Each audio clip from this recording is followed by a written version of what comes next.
The obsidian black credit card sat on Alara's nightstand like a venomous insect, untouched for 3 solid days, while the other servants of the Sterling estate went on shopping sprees that would make a king blush. From the panoramic window of his study, billionaire Julian Sterling watched it all, a predator observing his prey. He tracked every decadent purchase on a glowing monitor, the satisfaction coursing through him like a drug. It was a simple, brutal hypothesis. Give people unlimited money, and they'll show you the greedy, slobbering pig that lives inside every human soul. The butler, a man who'd polished Julian's silver for 2 decades, bought a vintage Porsche. The chef, a woman lauded for her delicate touch, ordered a set of gold-plated knives.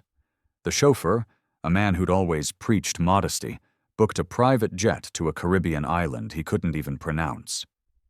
But the quiet maid, the one who scrubbed his marble floors on her hands and knees and sent every last penny home to her dying father, hadn't spent a single damn cent.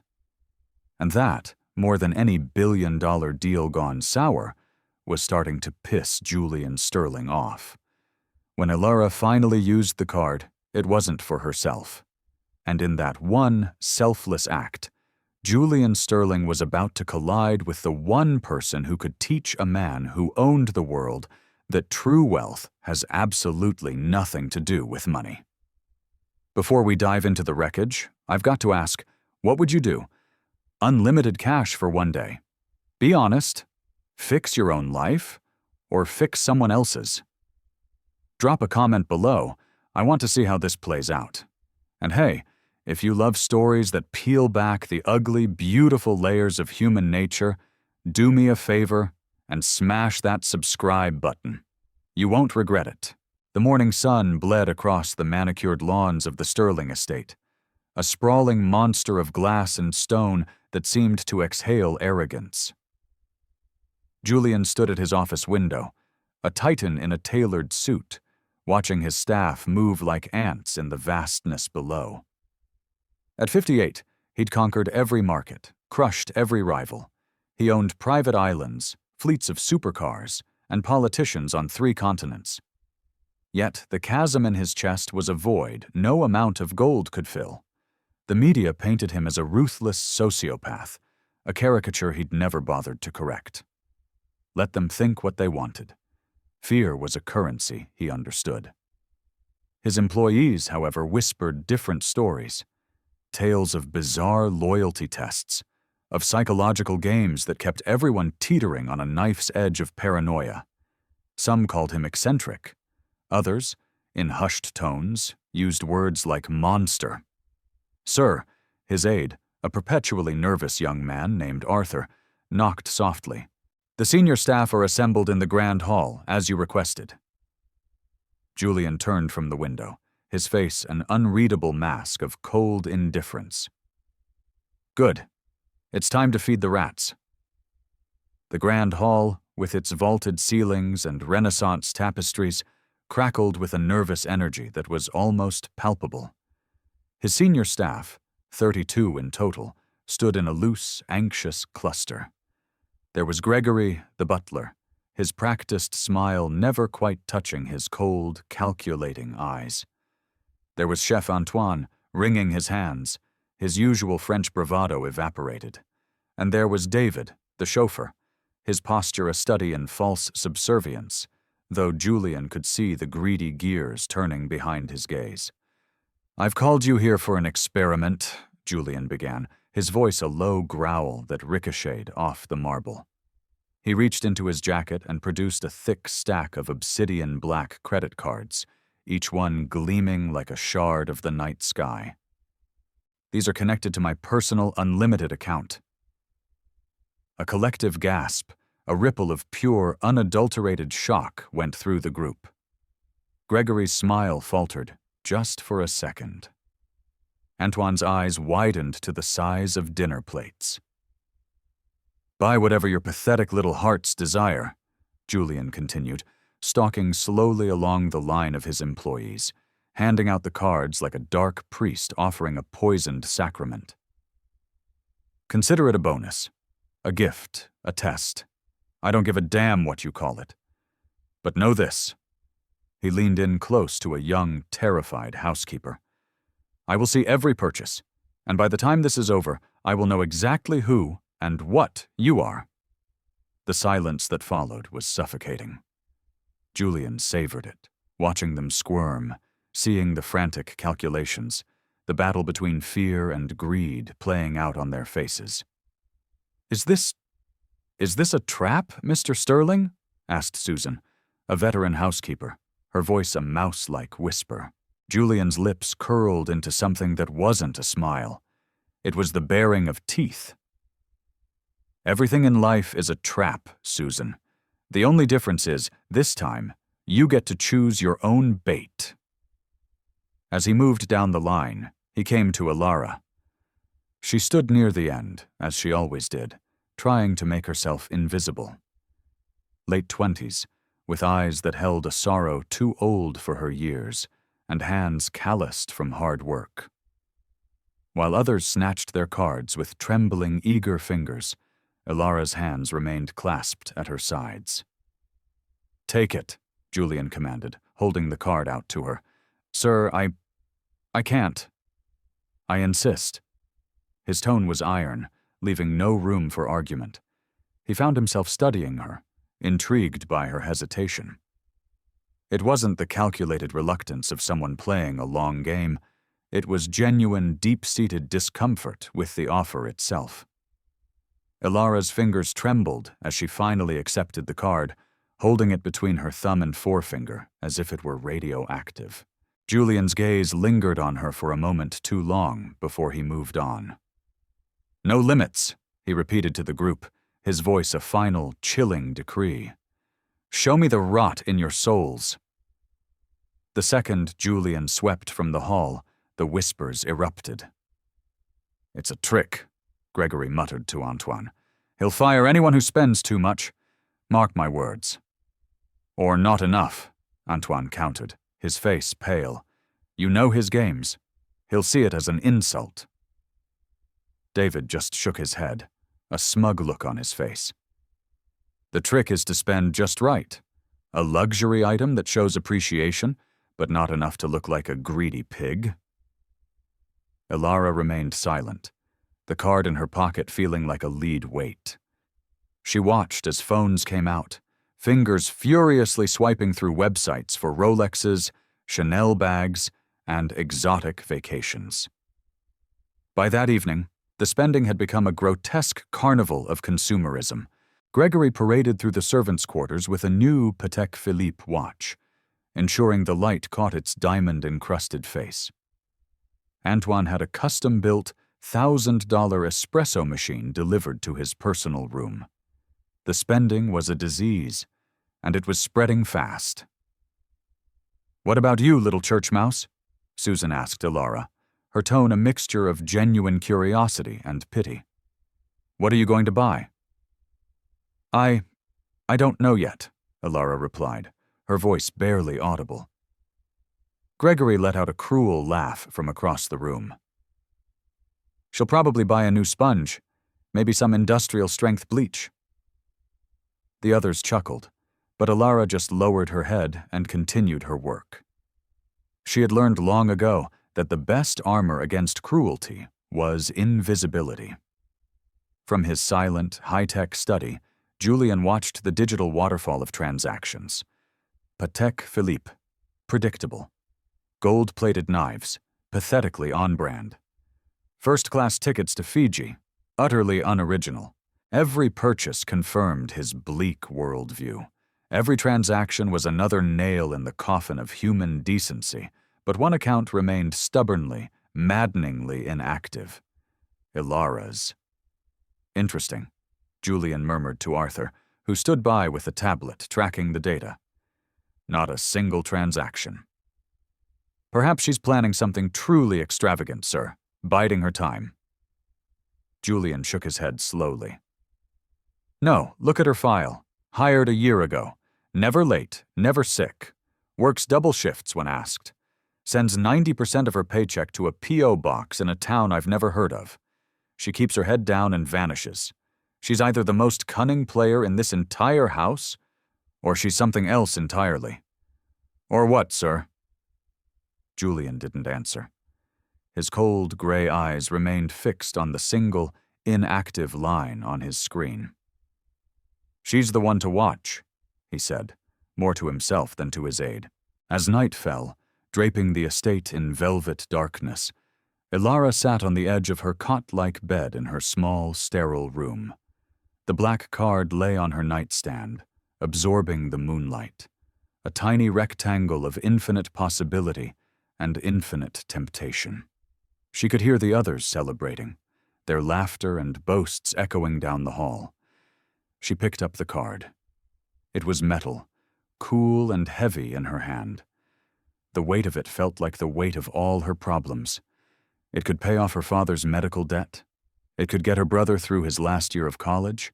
It could buy her a life she couldn't even dare to dream of. But every time she pictured swiping it, a knot of nausea formed in her stomach. This wasn't her money.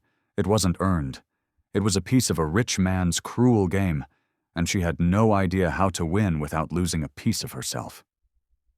Her phone buzzed at 4:30 a.m., the shrill alarm a daily crucifixion. She silenced it before it could wake the others, dressing in the pre-dawn gloom. Her uniform, a drab gray dress, felt like a second skin.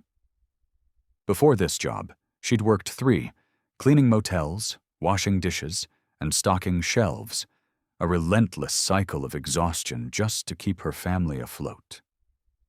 The Sterling estate paid more than all 3 combined, but it was never, ever enough. She moved through the silent mansion, a ghost in the opulent dark. The floors needed polishing, the silver needed buffing. Perfection wasn't the goal. It was the bare minimum expectation. As she worked, her fingers brushed against the crumpled letter in her pocket. She'd been carrying it for a week, as if its proximity could somehow alter its brutal message. Final notice. The hospice caring for her father was out of patience. Full payment of the outstanding balance by Friday, or he would be transferred to a state facility, a place where dignity went to die. Her phone vibrated. A text from her younger brother, Leo. "Tuition payment is due. I can take a semester off, get a job." She typed back with trembling fingers. "No, you finish. I have it handled." She didn't have it handled. She was drowning. But Leo was so close. He was their family's only hope, their one chance to claw their way out of the generational poverty that had chained them for a century. She would sell her soul before she let him quit now. As the grandfather clock in the hall chimed 6, the other staff began to stir. Ilara had already completed most of her morning tasks, but she slowed her pace, careful not to stand out. In a house like this, being too efficient was as dangerous as being lazy. "Still trying to be invisible?" Gregory's sneering voice made her jump. He stood in the doorway, already dressed in his immaculate butler's uniform, the new Patek Philippe glittering on his wrist. "Just doing my job, Mr. Gregory," he snorted. "Your job, right. We all saw you yesterday, hesitating, afraid to take what's offered. What's your game, little mouse, trying to impress the old man with your pathetic display of virtue?" "I don't have a game." "Oh, I think you do." He stepped closer, his voice dropping to a conspiratorial whisper. "You think you're better than the rest of us, too pure to want the things we want.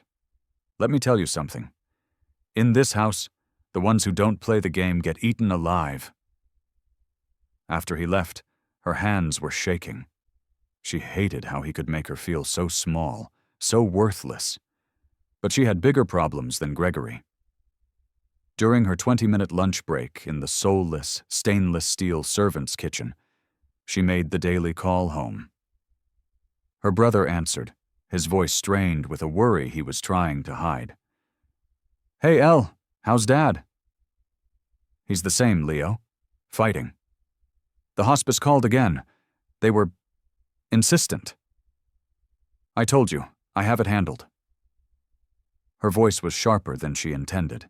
She closed her eyes, picturing her father's face, once so strong, now gaunt and pale against the hospice pillows.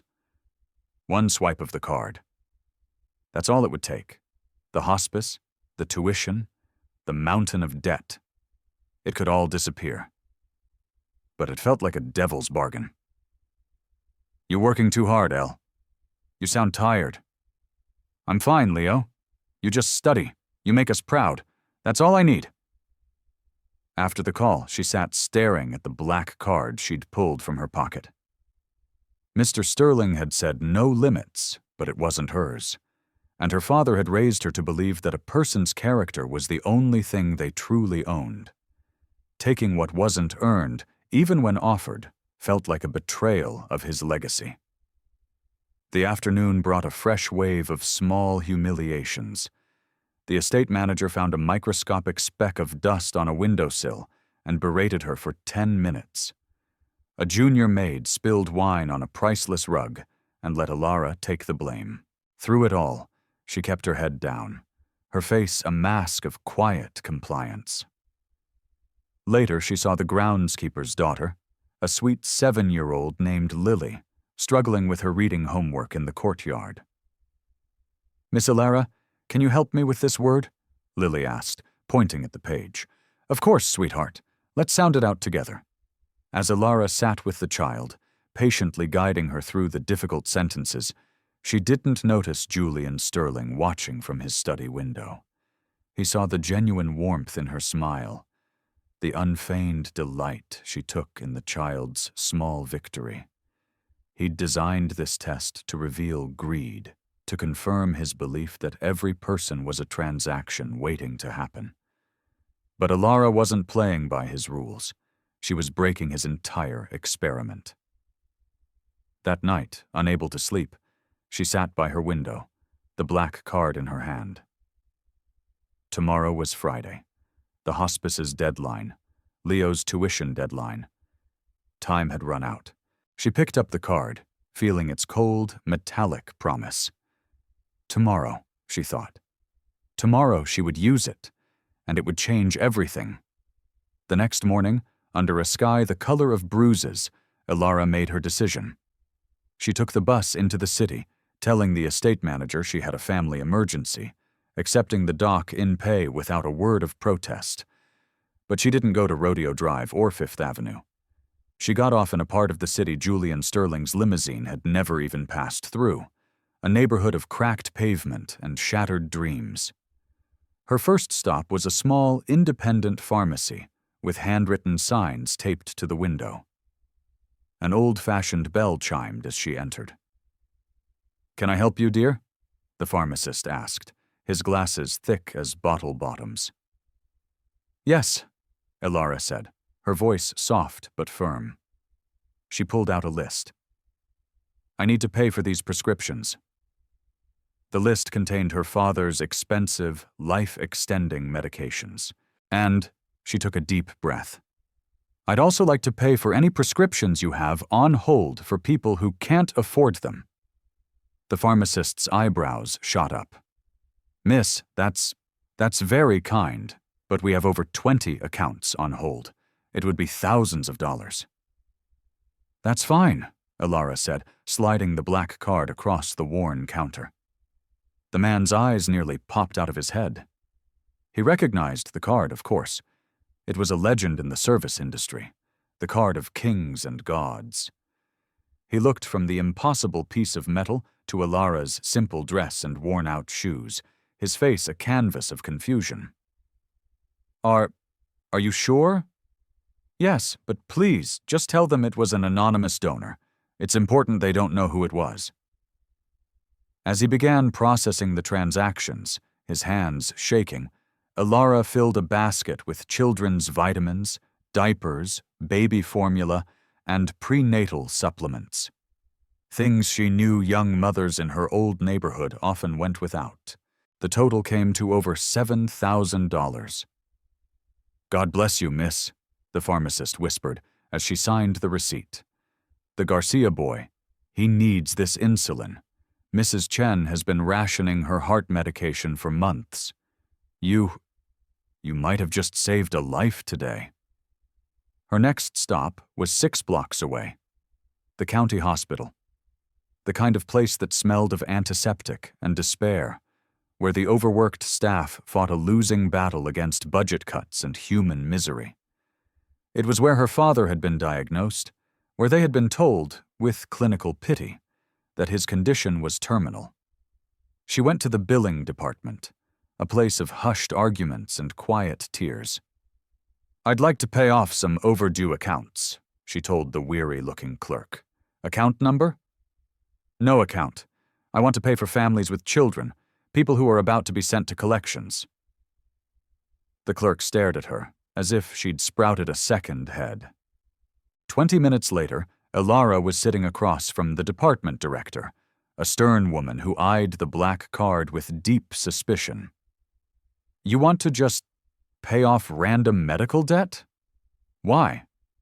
"Because no one should have to choose between their child's health and losing their home," Elara said simply. The director ran the card for $1 to verify it.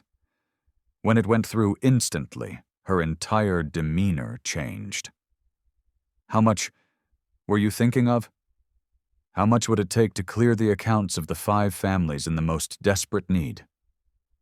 The director typed for several long minutes. "There's a single mother. Her son needed emergency heart surgery. They owe $42,000.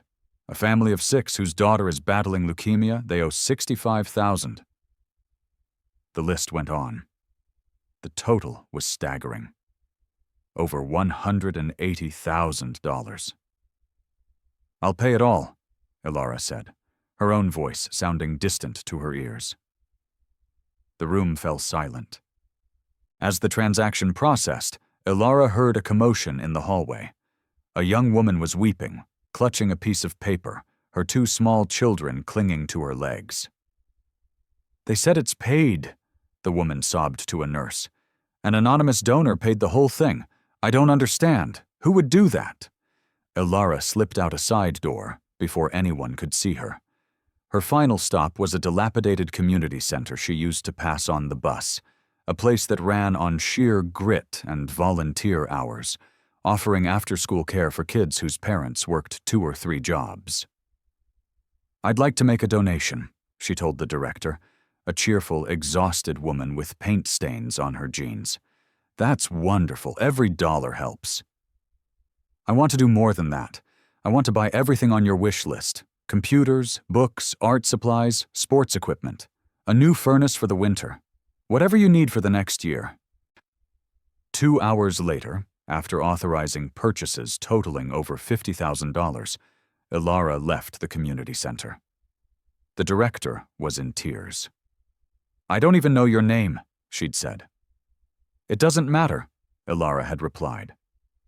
"The kids don't need to know my name.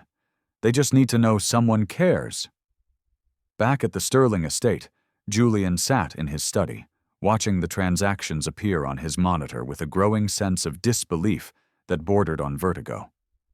Pharmacy purchase, Riverside District, Hospital Billing Department, County General, Community Center donation. "Sir, you need to see this," Arthur said, his voice trembling with excitement as he entered with his tablet. "The charges on Miss Elara's card." "I'm looking at them now, Arthur. The location data confirms it.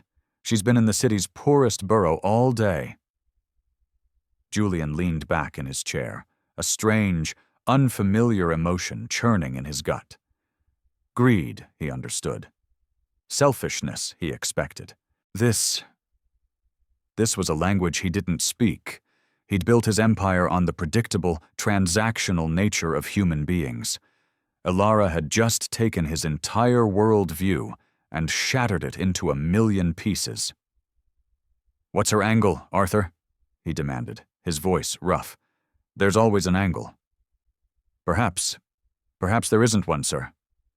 "Don't be naive," Julian snapped. But even as he said the words, he felt the foundations of his own cynicism beginning to crack. That evening, the atmosphere in the servants' dining hall was thick with tension. The others were showing off their purchases. but their joy was tainted by a new unease.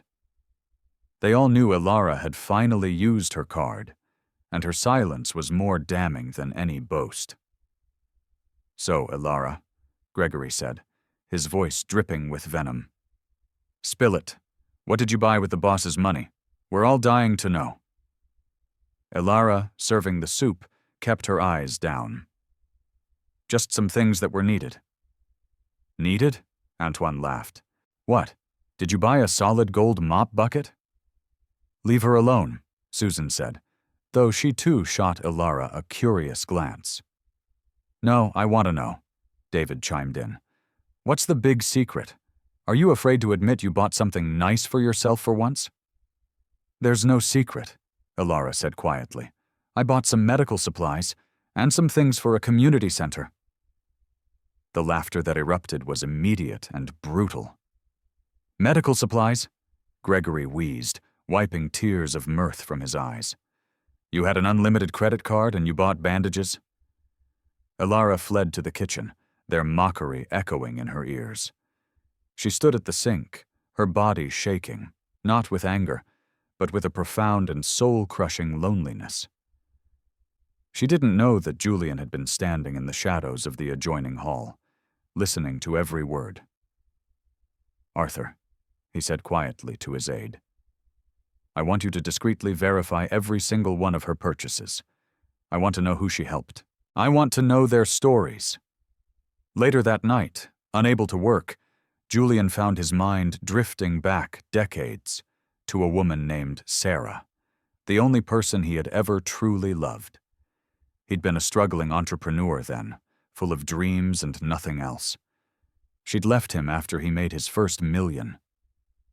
"You've become someone I don't recognize," she'd said, her eyes full of a sadness that haunted him to this day. "Someone who sees the price of everything and the value of nothing." He'd dismissed her as a naive fool. Now, for the first time in 30 years, he wondered if she'd been right. The next morning, he summoned Ilara to his study. She entered timidly, expecting a reprimand. "Sit," he commanded, gesturing to the leather chair opposite his massive desk. She perched on the very edge of it. "Tell me about your purchases." "Yes, sir. Medical supplies, hospital bills. For strangers." It wasn't a question. Her eyes widened. She hadn't realized he knew the specifics. "Yes, sir. I'm sorry if I overstepped." "You said no limits, but—" "I'm not concerned with the amount," Julian interrupted, leaning forward, his gaze intense. "I am concerned with the why." Ilara was silent for a long moment. Then she looked him straight in the eye. "Have you ever had to watch someone you love die slowly because you couldn't afford the medicine that could save them, Mr. Sterling?" The question was a physical blow. "No." "Have you ever had to choose between paying the rent and buying your brother the textbooks he needs to finish his degree?" "No." "Then I'm sorry, sir," she said, her voice soft but unwavering. "But I don't think I can explain it in a way you would ever understand." He dismissed her, but her words echoed in the silent room, a damning indictment of his hollow life. That afternoon, Julian did something he hadn't done in 30 years. He drove himself, without a chauffeur, into the city. He went to the pharmacy, the hospital, the community center. Posing as a journalist doing a story on philanthropy, he asked about the anonymous donor. "That woman was an angel," the old pharmacist told him, his eyes misty. "She saved lives, real lives." At the hospital, the billing director, after much prodding, told him about the single mother whose son's heart surgery was now paid for. "They were about to lose their house," she said. "Your employee. She didn't just pay a bill, she saved a family." At the community center, the director showed him the new computers being installed, the boxes of books and art supplies. "She didn't just give us money," the woman said, her voice thick with emotion. "She gave these kids a chance. She gave them hope." Julian sat in his car for a long time afterward, staring at the rundown community center as children poured out, laughing and shouting. He saw a little girl drop her book, and another child immediately stoop to pick it up for her. A small kindness, an instinctual act of grace. He had built his world on the principle of ruthless self-interest. He was beginning to suspect his entire foundation was built on sand. When he returned to the estate, Arthur met him with a file. "Sir, I have the background information you requested on Ilara Johnson." Julian took the file. Her father, a former mechanic, was in the final stages of terminal cancer. Her brother was 1 semester away from an engineering degree, his tuition past due. Their family home had been foreclosed on 2 years ago, and a formal eviction notice had been filed for her small apartment, the one she shared with her brother when he wasn't at school. The file slipped from Julian's fingers. She was drowning. She was losing everything, and she had used his money, over $250,000, to save complete strangers. "Sir," Arthur ventured, "if I may, what was the purpose of this test?" Julian stared out the window, at the single light burning in the servants' quarters. "I wanted to prove that everyone is selfish," he said, his voice a hoarse whisper. "That when you strip everything away, all that's left is greed." "And Miss Johnson?" Julian didn't answer. The truth was a shard of glass in his throat. She hadn't just passed his test. She had revealed it for what it was: the pathetic, cynical game of a lonely old man who had forgotten what it meant to be human. A knock at the door startled him. It was Gregory, his face a mask of faux concern. "Sir, I felt I must report. Some of the staff are concerned about Ilara. Her spending, it seems suspicious. No one is that selfless. We believe she may be running some kind of scheme, perhaps getting kickbacks from the people she helped." Julian looked at Gregory, at his $1,000 suit, his glittering watch, his soul-deep corruption. And in that moment, something inside Julian Sterling finally broke. "You're right, Gregory," Julian said, his voice dangerously calm. "No one is that selfless without an agenda." Gregory smiled, missing the lethal irony. "Exactly, sir. Shall I have her watched?" "No," Julian said, turning to face him fully, his eyes like chips of ice. "I'll handle this myself." After Gregory left, Julian made a decision. He was done with tests. He was done with games. He was going to do something he hadn't done in decades. He was going to learn about one of his employees not by reading a file, but by actually paying attention. And what he was about to discover would not only unravel his carefully constructed world, but might also be the only thing that could save his shriveled soul. If you're still with me, let me know if you think Julian can actually change, or if a man like that is a lost cause. The conversation in the comments is getting deep, and I want to hear your take. In the days that followed, a strange, tense quiet fell over the Sterling estate. Julian began to watch Ilara, not as a scientist observing a specimen, but as a man rediscovering a forgotten language. He saw her leave half her dinner roll on her plate each night, later learning from a curious kitchen maid that she gave it to a homeless man who slept near her bus stop. He saw her spend her one day off volunteering at a soup kitchen in the city's grimmest neighborhood. He saw the small, almost invisible acts of kindness she performed daily, helping an older maid carry a heavy laundry basket, sharing her meager lunch with a new groundskeeper who'd forgotten his. Each act was a small chisel, chipping away at the marble sarcophagus he had built around his heart. One night, at 2 a.m., driven by a restlessness he couldn't name, he found himself walking the silent, narrow halls of the servants' wing. A thin slice of light shone from under Ilara's door. He heard her voice, a strained whisper. "I know, Leo. I know it's past due. I'll figure it out, I always do." "No, don't you dare drop out. Please! You're too close. Yes, I love you too." Julian retreated into the shadows, a bitter shame coiling in his gut.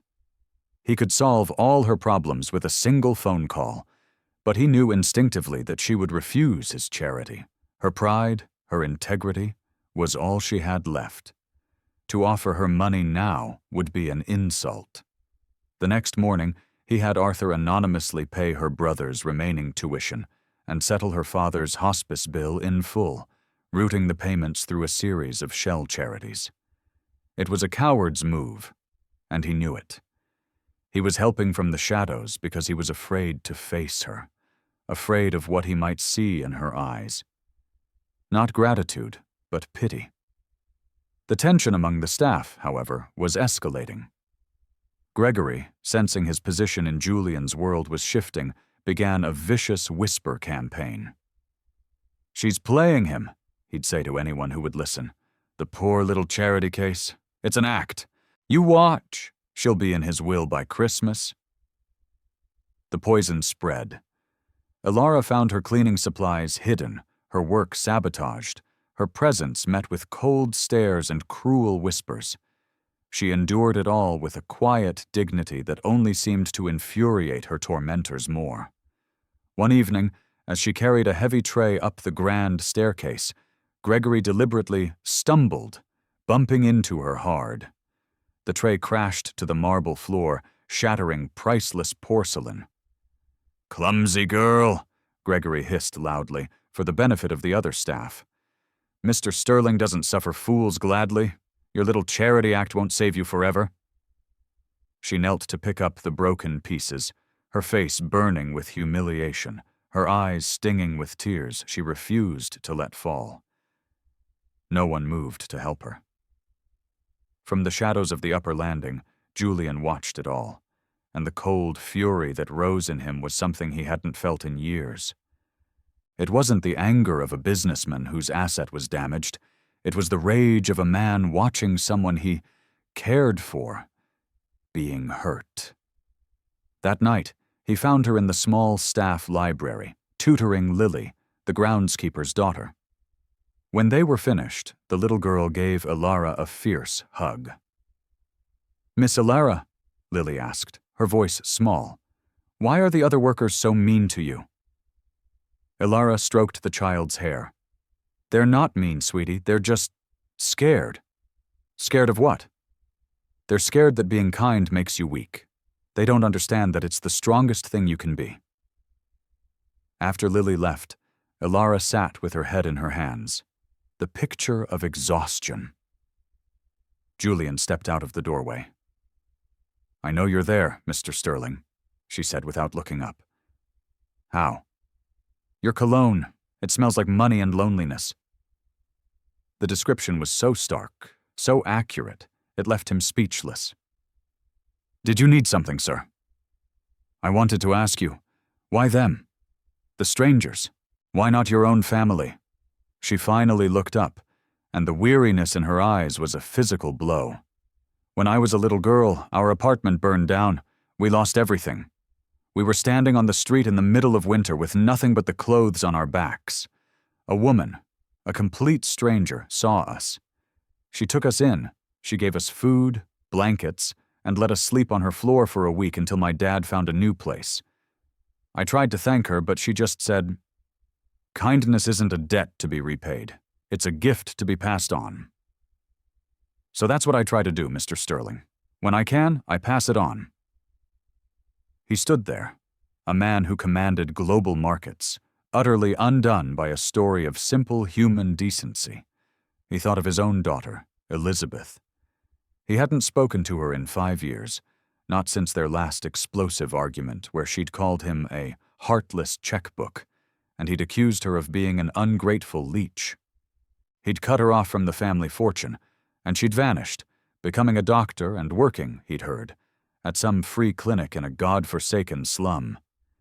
He realized with a sickening jolt that Elizabeth and Elara were cut from the same cloth. He had driven away the one person in his family who might have been like this, who might have saved him from himself. He went back to his study and found his daughter's old number. His fingers trembled as he typed a message. "I was wrong. About everything." He deleted it. He typed another. I miss you. He stared at the screen for a full minute, his thumb hovering over the send button. He thought of Ilara kneeling on the floor, picking up the pieces of his broken porcelain, her dignity intact. He pressed send. The reply came almost instantly. Who is this? His heart sank. She'd deleted his number. Of course she had. It's your father. The pause before her next text felt like an eternity. What do you want, Julian? To apologize. To see you. Another long pause. I work at the Boston Community Health Clinic. If you want to see me, you can find me there. But leave your checkbook at home. We don't need your blood money. The next day, Gregory made his final fatal move. He strode into Julian's study, a triumphant smirk on his face, and laid a folder on the desk. Sir, I have what you wanted. Proof. Ilara has been stealing from you for months. Julian opened the folder. Inside were forged bank statements and doctored receipts, amateurishly crafted to show Ilara siphoning money from household accounts. You went through her personal belongings, Julian stated, his voice flat and cold. I was concerned for your security, sir. She's a thief, a liar playing on your sympathies. Julian looked from the pathetic forgeries to the butler's greedy, expectant face. Arthur, Julian said into his intercom, please conduct a full, immediate audit of all senior staff expense accounts for the past 5 years. Start with Mr. Gregory's. The color drained from Gregory's face. Sir, that's not necessary. Oh, but it is, because you see, Gregory, while you were busy playing detective, my professional accountants discovered something interesting. They found that you've been skimming from the wine cellar budget to the tune of $200,000 over the last 3 years, funneling it into an offshore account. Julian stood, his towering height seeming to suck all the air from the room. You accused this innocent woman of theft to cover your own. You are fired. You have 30 minutes to be off my property before I call the police and have you arrested for embezzlement. After a sputtering, terrified Gregory was escorted out. Julian summoned Ilara. He told her everything. The anonymous payments, the phone call to his daughter, Gregory's dismissal. You didn't have to do all that, she said, her voice barely a whisper. Yes, he said, his voice raw with an emotion he couldn't name. I did. Ilara, I'm flying to Boston tomorrow to see my daughter. I don't know if she'll even speak to me. I have spent my entire life building an empire of things, and I have nothing. Nothing that matters. He looked at her, his guard completely down for the first time in his life. Will you come with me? The request hung in the air between them, shocking them both. He wasn't asking an employee. He was asking a friend. I think, she said, a small, sad smile touching her lips. That's a meeting you need to have alone, but I'll be here when you get back, and I'll be praying it goes well. He nodded, a lump forming in his throat. As he turned to leave, he stopped. Ilara, that stranger who helped your family. Did you ever see her again? No, she said, but I see her everywhere, in every person who needs help, and in every person who gives it. The Boston Community Health Clinic was even grimmer than Julian had imagined. It was chaotic, overcrowded, and smelled of poverty. He sat in the waiting room in his $10,000 suit, feeling like an alien. When Elizabeth finally appeared, she looked tired, stressed, and more beautiful than he'd ever seen her. Dad, she said, her voice cool, professional.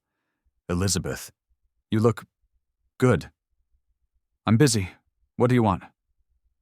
I want, he faltered, the carefully rehearsed words dying on his lips. He looked around at the desperate faces in the waiting room, at the peeling paint on the walls, at his daughter who had chosen this over a life of infinite luxury. I want to understand, he said, the words coming from a place of raw, unvarnished truth. I want you to teach me how to be a person again, because I think I've forgotten how." For the first time in 5 years, a flicker of something other than contempt crossed his daughter's face. It wasn't forgiveness, but it might have been a beginning. The trip to Boston was a brutal awakening. Elizabeth didn't spare him. She showed him the clinic's leaking roof, their outdated equipment, the empty shelves in their pharmacy. She introduced him to patients who had lost jobs, homes, and hope due to medical bills. It was a world of suffering he had insulated himself from his entire life. He didn't offer money.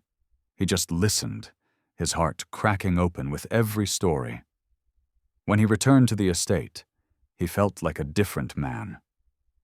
He found Ilara in the garden, tending to the rose bushes.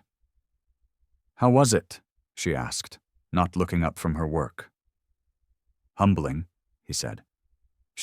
She agreed to have dinner with me next month." "That's wonderful, Mr. Sterling." "Julian," he corrected her softly. "My name is Julian." She finally looked up, her eyes searching his. "What's changed, Julian?" "Everything," he said. "I'm selling my jet, my yacht, the penthouse in Dubai. I'm liquidating half my assets." "Why?" "I'm starting a foundation, the Sterling Foundation for Community Health. Its first project will be to fund your clinic, Elizabeth's, and a dozen more like it across the country. It will focus on medical debt relief, educational access. All the things you showed me matter." He took a deep breath. "And I want you to run it." Ilara dropped her pruning shears. "What? That's insane. I'm a maid. I don't have a degree. I don't—" "You have something more important than any degree," he interrupted, stepping closer. "You have a heart that understands suffering. You have an integrity that can't be bought. You are the most qualified person I have ever met."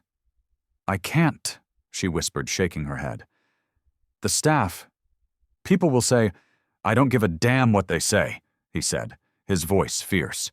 "I've spent 60 years living my life based on transactions, power plays, and public perception.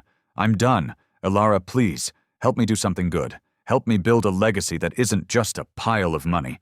Help me become a man my daughter can be proud of." Tears streamed down her face. "The salary will be enough that you never have to worry about money again. Enough to give your family the life they deserve." "And my job here?" "Your job here is finished. Your new job is to help me change the world." 6 months later, the ballroom of the Sterling estate was unrecognizable. Gone were the gilded chairs and ice sculptures. Instead, it was filled with folding tables, laughing children, and the smell of barbecue. It was the first annual gala for the Sterling Foundation, and the guests weren't billionaires and socialites. They were nurses, teachers, single mothers, and community organizers, the very people the foundation had helped. Julian stood at the edge of the room, watching Ilara move through the crowd. She wore a simple, elegant dress, but she radiated a confidence and purpose that made her the most beautiful woman he had ever seen. She wasn't a maid anymore. She was a leader. Elizabeth came to his side, handing him a plastic cup of lemonade. "She's incredible, isn't she?" "She saved me," Julian said simply. "No, Dad," Elizabeth corrected him gently. "She just held up a mirror. You saved yourself." Later, Ilara took the stage. "6 months ago," she began, her voice clear and strong, "I was scrubbing floors in this very room.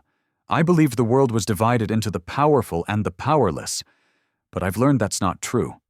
The only real power is the power to give, the power to lift someone else up. The Sterling Foundation isn't about charity, it's about solidarity. It's about recognizing that we are all connected, that another's pain is our pain, and another's success is our success." She looked directly at Julian. "I am often given credit for changing the man who started all this. But the truth is, he was never the monster he pretended to be. He was just a man who had forgotten the language of his own heart. All I did was help him remember." The applause was deafening. When the party began to wind down, Julian found her in the garden, standing by the same rose bushes she used to tend. "You give me too much credit," he said. "And you give yourself too little," she countered. They stood in comfortable silence for a moment, the sound of crickets filling the warm night air. "Ilara," he began, his heart pounding in his chest like a trapped bird. "These last 6 months, working with you, seeing the world through your eyes, it has been the greatest privilege of my life. Mine too, Julian. I know this is inappropriate. I know the power dynamic, the history, everything is against us. But I have to say it. I have to tell you that I have fallen completely, irrevocably in love with you." The words hung between them, shimmering in the moonlight. She didn't look shocked. She just looked sad. "Julian, You don't have to say anything," he rushed on, terrified of her rejection. "The foundation is yours. Your position is secure forever. This changes nothing. I needed you to know." She reached out and took his hand. Her touch was electric. "I know," she said softly. "And maybe in another life, things could have been different. But you're still Julian Sterling, the billionaire. And I'm still Ilara Johnson, the maid you hired. The world will never see us as anything else." "Then to hell with the world," he said, his voice thick with emotion. "I spent my whole life building a world of my own. What's the point if I can't have the one person I want in it?" He took her other hand, turning her to face him. "Let them talk. Let them judge. I don't care. All I care about is you. Is there a chance, Ilara, even a small one?" She looked at him, her eyes searching his for a long time. He saw the conflict, the fear, but underneath it all, he saw a flicker of the same emotion that was consuming him. "Ask me again in a year," she whispered. "Ask me again when the foundation has changed thousands more lives. Ask me again when you've truly become the man you're trying to be, and when I'm no longer just the maid you saved, but a woman standing on her own." It wasn't a yes, but it wasn't a no. It was a challenge. And for the first time in his life, Julian Sterling was facing a negotiation where money was useless, where power was irrelevant, and where the only currency that mattered was patience, character, and time. It was the most important deal of his life, and he was determined to win it, not with force, but with grace. The story that began with a cynical test of greed had become a testament to the transformative power of kindness. And as he stood in the moonlight with the woman who had rebuilt his world, Julian Sterling finally understood. Real wealth wasn't in a bank account. It was in the quiet, terrifying, beautiful hope of a second chance. This story went to a place I never expected.